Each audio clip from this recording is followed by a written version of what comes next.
June 11th. The confusion began from the moment we arrived at the Chalmers Hotel in Chicago and discovered that by error our rooms would not be vacant until the next night, and until then we would have to stay at the nearby Independence Hotel. Niemer was furious. He took it as a personal affront and quarreled with everyone in the line of hotel command from the bellhop to the manager. We waited in the lobby as each hotel official went off in search of his superior to see what could be done. In the midst of all the confusion, luggage drifting in and piling up all around the lobby, bellboys hustling back and forth with their little baggage carts, members who hadn't seen each other in a year recognizing and greeting each other, we stood there feeling increasingly embarrassed as Niemer tried to collar officials connected with the International Psychological Association. Finally, when it became apparent that nothing could be done about it, he accepted the fact that we would have to spend our first night in Chicago at the Independence. As it turned out, most of the younger psychologists were staying at the Independence, and that was where the big first-night parties were. Here, people had heard about the experiment, and most of them knew who I was. Wherever we went, someone came up and asked my opinion on everything from the effects of the new tax to the latest archaeological discoveries in Finland. It was challenging, and my storehouse of general knowledge made it easy for me to talk about almost anything. But after a while, I could see that Niemer was annoyed at all the attention I was getting. When an attractive young clinician from Falmouth College asked me if I could explain some of the causes of my own retardation, I told her that Professor Niemer was the man to answer that. It was the chance he had been waiting for, to show his authority, and for the first time since we'd known each other, he put his hand on my shoulder. We don't know exactly what causes the type of phenylketonuria that Charlie was suffering from as a child. Some unusual biochemical or genetic situation, possibly ionizing radiation, or natural radiation, or even a virus attack on the fetus. Whatever it was resulted in a defective gene which produces a, shall we say, maverick enzyme that creates defective biochemical reactions. And, of course, newly produced amino acids compete with the normal enzymes, causing brain damage. The girl frowned. She hadn't expected a lecture, but Niemer had seized the floor, and he went on in the same vein. I call it competitive inhibition of enzymes. Let me give you an example of how it works.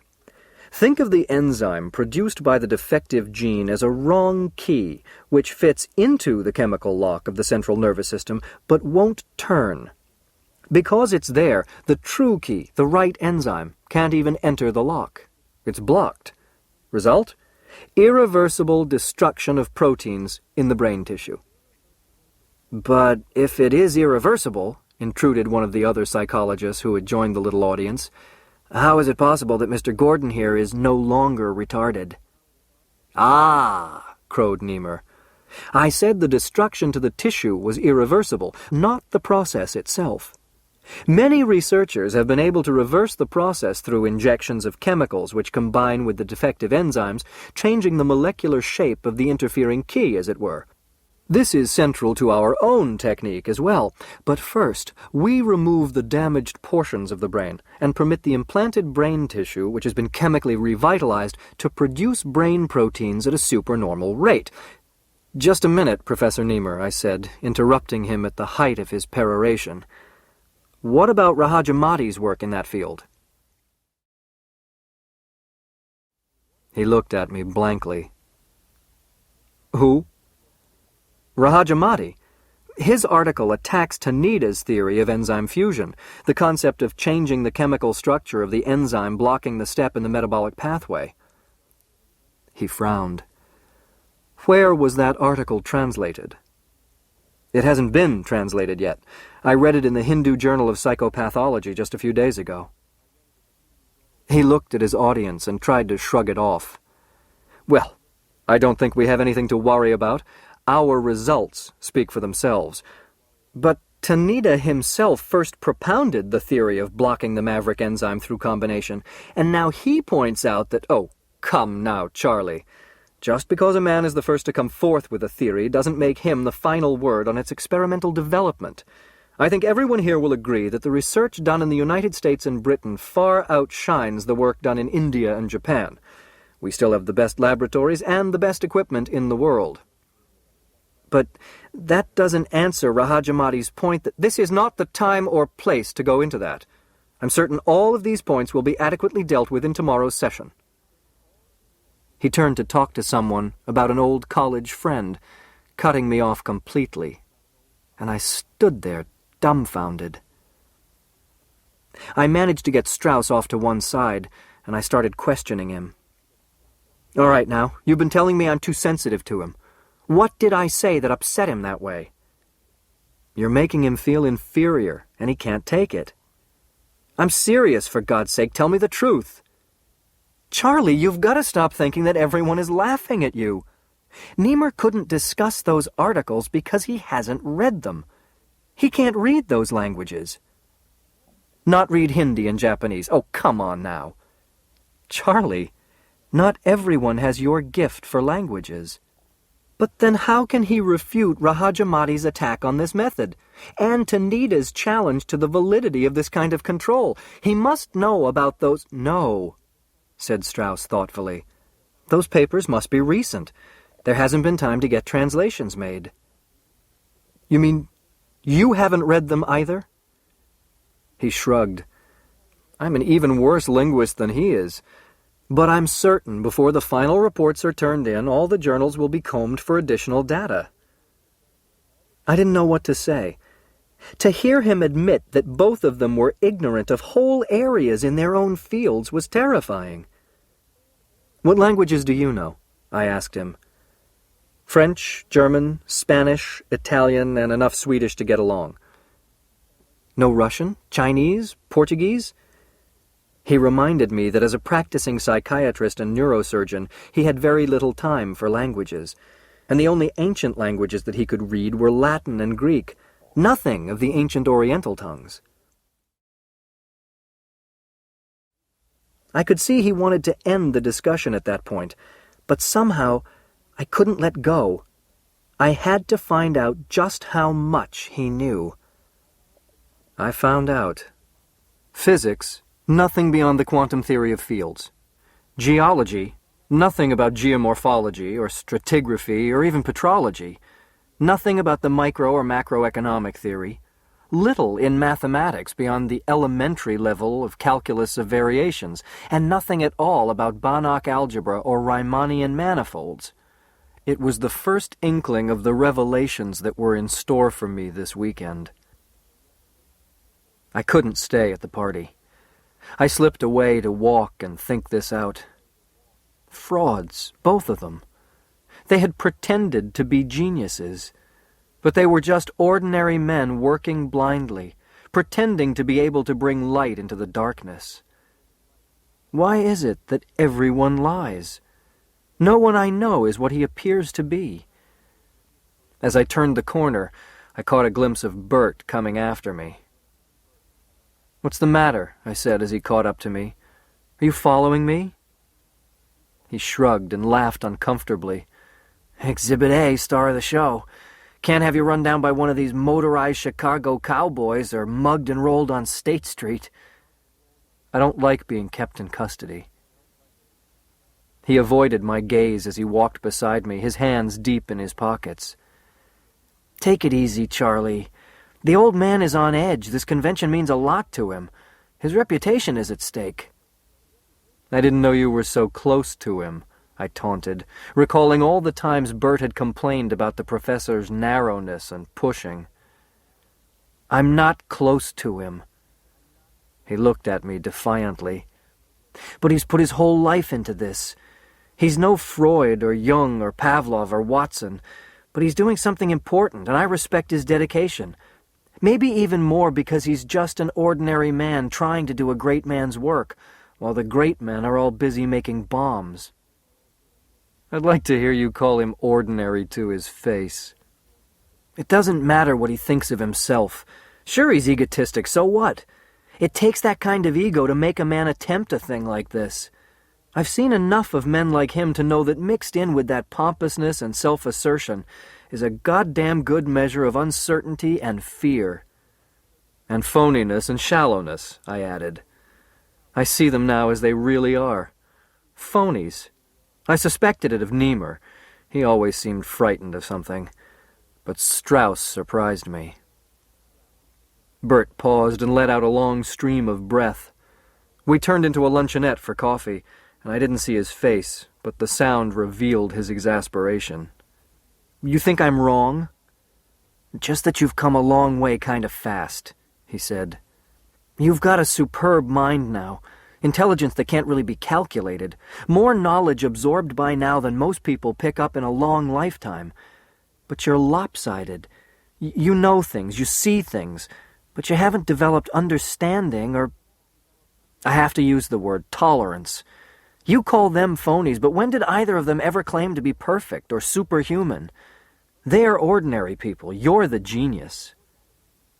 He broke off awkwardly, suddenly aware that he was preaching at me. "Go ahead." "Ever meet Niemer's wife?" "No."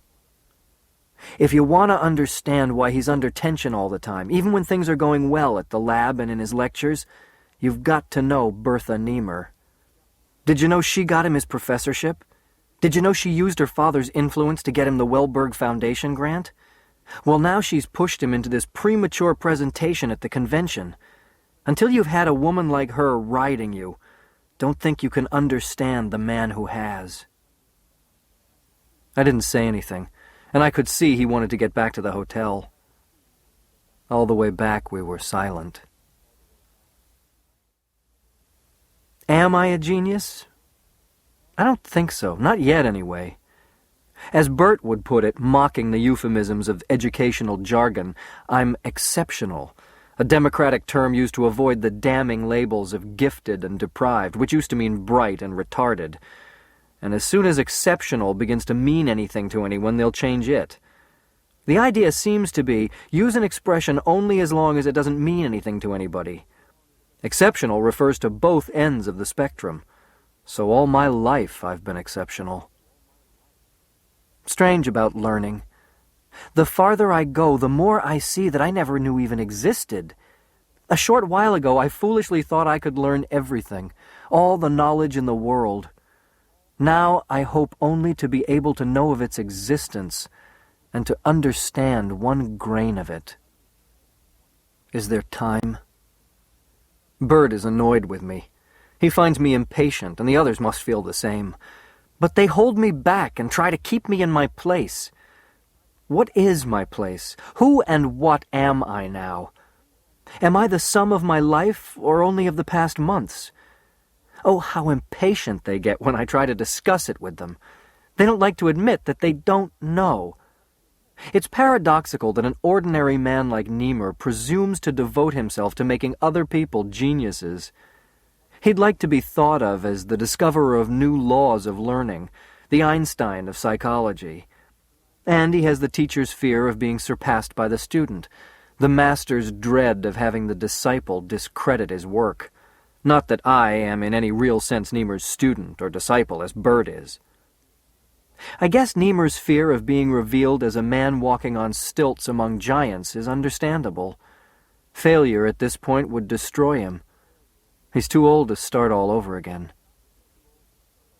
As shocking as it is to discover the truth about men I had respected and looked up to, I guess Bert is right. I mustn't be too impatient with them.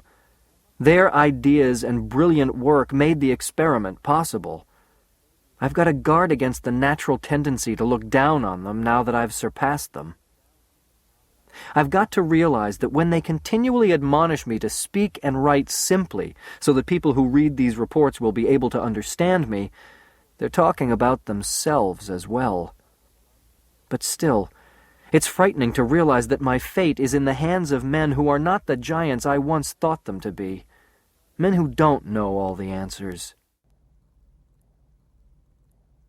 June 13. I'm dictating this under great emotional strain. I've walked out on the whole thing.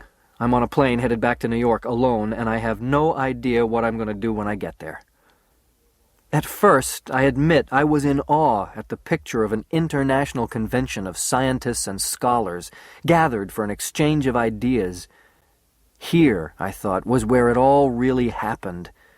Here it would be different from the sterile college discussions, because these were the men on the highest levels of psychological research and education, the scientists who wrote the books and delivered the lectures, the authorities people quoted. If Niemer and Strauss were ordinary men working beyond their abilities, I felt sure it would be different with the others. When it was time for the meeting, Niemer steered us through the gigantic lobby with its heavy Baroque furnishings and huge curving marble staircases, and we moved through the thickening knots of handshakers, nodders, and smilers. 2 other professors from Beekman, who had arrived in Chicago just this morning, joined us. Professors White and Klinger walked a little to the right and a step or 2 behind Niemer and Strauss, while Bert and I brought up the rear. Standees parted to make a path for us into the grand ballroom, and Niemer waved to the reporters and photographers, who had come to hear at first hand about the startling things that had been done with a retardate adult in just a little over 3 months. Niemer had obviously sent out advance publicity releases. Some of the psychological papers delivered at the meeting were impressive. A group from Alaska showed how stimulation of various portions of the brain caused a significant development in learning ability, and a group from New Zealand had mapped out those portions of the brain that controlled perception and retention of stimuli. But there were other kinds of papers, too. P.T. Zellerman's study on the difference in the length of time it took white rats to learn a maze when the corners were curved rather than angular, or Warfel's paper on the effect of intelligence level on the reaction time of rhesus monkeys. Papers like these made me angry. Money, time, and energy squandered on the detailed analysis of the trivial. Bert was right when he praised Niemer and Strauss for devoting themselves to something important and uncertain, rather than to something insignificant and safe. If only Niemer would look at me as a human being. After the chairman announced the presentation from Beekman University, we took our seats on the platform behind the long table, Algernon in his cage between Bert and me. We were the main attraction of the evening, and when we were settled, the chairman began his introduction. I half expected to hear him boom out, "Ladies and gentlemen, step right this way and see the sideshow, an act never before seen in the scientific world. A mouse and a moron turned into geniuses before your very eyes."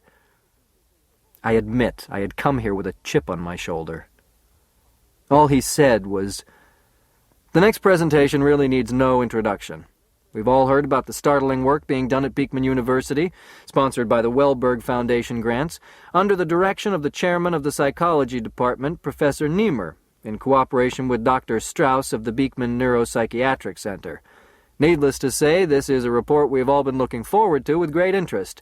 I turn the meeting over to Professor Niemer and Dr. Strauss."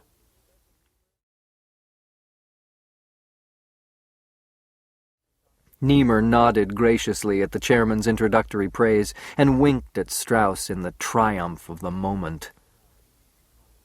The first speaker from Beekman was Professor Klinger. I was becoming irritated, and I could see that Algernon, upset by the smoke, the buzzing, the unaccustomed surroundings, was moving around in his cage nervously. I had the strangest compulsion to open his cage and let him out. It was an absurd thought, more of an itch than a thought, and I tried to ignore it. But as I listened to Professor Klinger's stereotyped paper on the effects of left-handed goal boxes in a T-maze versus right-handed goal boxes in a T-maze, I found myself toying with the release lock mechanism of Algernon's cage. In a short while, before Strauss and Niemer would unveil their crowning achievement, Bert would read a paper describing the procedures and results of administering intelligence and learning tests he had devised for Algernon. This would be followed by a demonstration, as Algernon was put through his paces of solving a problem in order to get his meal, something I have never stopped resenting. Not that I had anything against Bert. He had always been straightforward with me, more so than most of the others. But when he described the white mouse who had been given intelligence, he was as pompous and artificial as the others, as if he were trying on the mantle of his teachers. I restrained myself at that point more out of friendship for Bert than anything else. Letting Algernon out of his cage would throw the meeting into chaos. And after all, this was Bert's debut into the rat race of academic preferment. I had my finger on the cage door release, and as Algernon watched the movement of my hand with his pink candy eyes, I'm certain he knew what I had in mind. At that moment, Bert took the cage for his demonstration. He explained the complexity of the shifting lock and the problem-solving required each time the lock was to be opened. Thin plastic bolts fell into place in varying patterns and had to be controlled by the mouse, who depressed a series of levers in the same order. As Algernon's intelligence increased, his problem-solving speed increased. That much was obvious. But then Bert revealed one thing I had not known. At the peak of his intelligence, Algernon's performance had become variable. There were times, according to Bert's report, when Algernon refused to work at all, even when apparently hungry, and other times when he would solve the problem, but instead of taking his food reward, would hurl himself against the walls of his cage. When someone from the audience asked Bert if he was suggesting that this erratic behavior was directly caused by increased intelligence, Bert ducked the question. "As far as I'm concerned," he said, "there's not enough evidence to warrant that conclusion. There are other possibilities. It is possible that both the increased intelligence and the erratic behavior at this level were created by the original surgery, instead of one being a function of the other. It's also possible that this erratic behavior is unique to Algernon. We didn't find it in any of the other mice, but then none of the others achieved as high a level of intelligence nor maintained it for as long as Algernon has." I realized immediately that this information had been withheld from me. I suspected the reason, and I was annoyed, but that was nothing to the anger I felt when they brought out the films. I had never known that my early performances and tests in the laboratory were filmed. There I was, at the table beside Bert, confused and open-mouthed as I tried to run the maze with the electric stylus. Each time I received a shock, my expression changed to an absurd, wide-eyed stare, and then that foolish smile again. Each time it happened, the audience roared. Race after race it was repeated, and each time they found it funnier than before. I told myself they were not gawking curiosity seekers, but scientists here in search of knowledge. They couldn't help finding these pictures funny, but still, as Bert caught the spirit and made amusing comments on the films, I was overcome with a sense of mischief. It would be even funnier to see Algernon escape from his cage, and to see all these people scattering and crawling around on their hands and knees, trying to retrieve a small, white, scurrying genius. But I controlled myself, and by the time Strauss took the podium, the impulse had passed. Strauss dealt largely with the theory and techniques of neurosurgery, describing in detail how pioneer studies on the mapping of hormone control centers enabled him to isolate and stimulate these centers, while at the same time removing the hormone inhibitor-producing portion of the cortex. He explained the enzyme block theory and went on to describe my physical condition before and after surgery. Photographs, I didn't know they had been taken, were passed around and commented on, and I could see by the nods and smiles that most people there agreed with him that the dull, vacuous facial expression had been transformed into an alert, intelligent appearance.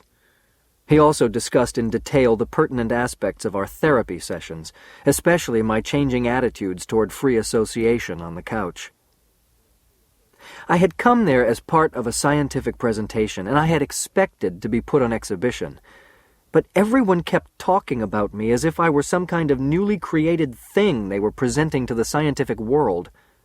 No one in this room considered me an individual, a human being.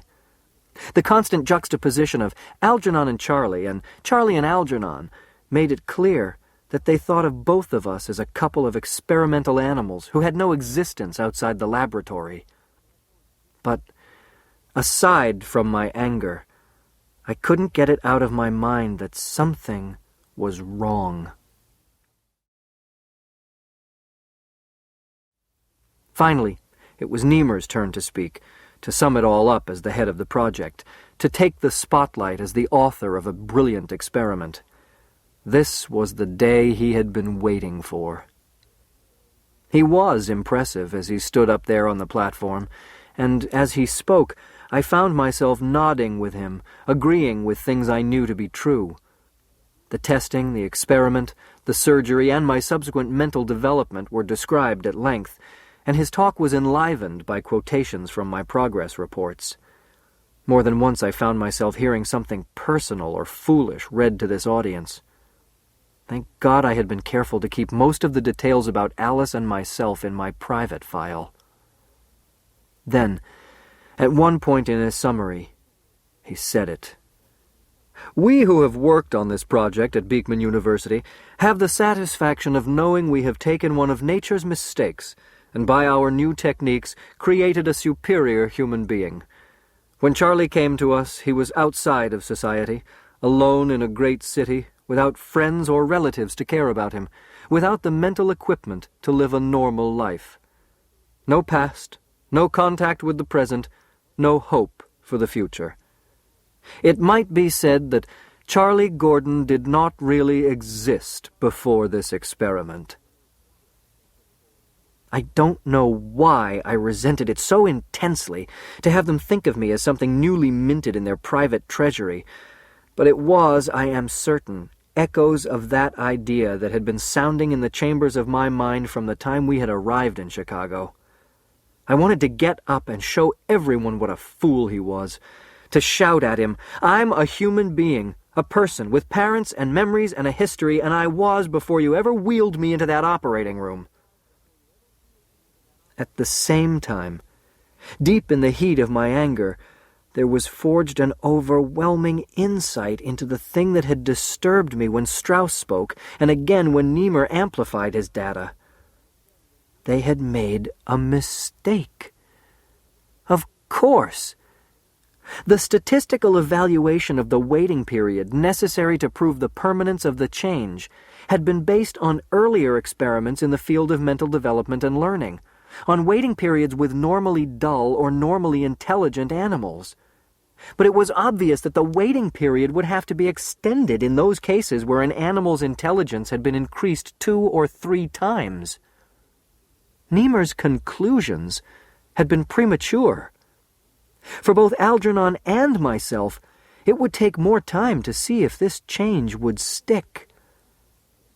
The professors had made a mistake, and no one else had caught it. I wanted to jump up and tell them, but I couldn't move. Like Algernon, I found myself behind the mesh of the cage they had built around me. Now there would be a question period, and before I would be allowed to have my dinner, I would be required to perform before this distinguished gathering. No, I had to get out of there. In one sense, he was the result of modern psychological experimentation. In place of a feeble-minded shell, a burden on the society that must fear his irresponsible behavior, we have a man of dignity and sensitivity, ready to take his place as a contributing member of society. I should like you all to hear a few words from Charlie Gordon. God damn him. He didn't know what he was talking about. At that point, the compulsion overwhelmed me. I watched in fascination as my hand moved, independent of my will, to pull down the latch of Algernon's cage. As I opened it, he looked up at me and paused. Then he turned, darted out of his cage, and scampered across the long table. At first, he was lost against the damask tablecloth, a blur of white on white, until a woman at the table screamed, knocking her chair backwards as she leaped to her feet. Beyond her, pitchers of water overturned, and then Bert shouted, "Algernon's loose!" Algernon jumped down from the table onto the platform and then to the floor. "Get him! Get him!" Niemer screeched as the audience, divided in its aims, became a tangle of arms and legs. Some of the women, non-experimentalists, tried to stand on the unstable folding chairs while others, trying to help corner Algernon, knocked them over. "Close those back doors!" shouted Bert, who realized Algernon was smart enough to head in that direction. "Run!" I heard myself shout. "The side door!" "He's gone out the side door!" someone echoed. "Get him! Get him!" begged Niemer. The crowd surged out of the grand ballroom into the corridor as Algernon, scampering along the maroon-carpeted hallway, led them a merry chase. Under Louis XIV's tables, around potted palms, up stairways, around corners, down stairways, into the main lobby, picking up other people as we went. Seeing them all running back and forth in the lobby, chasing a white mouse smarter than many of them, was the funniest thing that had happened in a long time. "Go ahead, laugh," snorted Niemer, who nearly bumped into me. "But if we don't find him, the whole experiment is in danger." I pretended to be looking for Algernon under a wastebasket. "Do you know something?" I said. "You've made a mistake. And after today, maybe it just won't matter at all." Seconds later, half a dozen women came screaming out of the powder room, skirts clutched frantically around their legs. "He's in there!" someone yelled. But for a moment, the searching crowd was stayed by the handwriting on the wall. Ladies. I was the first to cross the invisible barrier and enter the sacred gates. Algernon was perched on top of one of the wash basins, glaring at his reflection in the mirror. "Come on," I said. "We'll get out of here together." He let me pick him up and put him into my jacket pocket.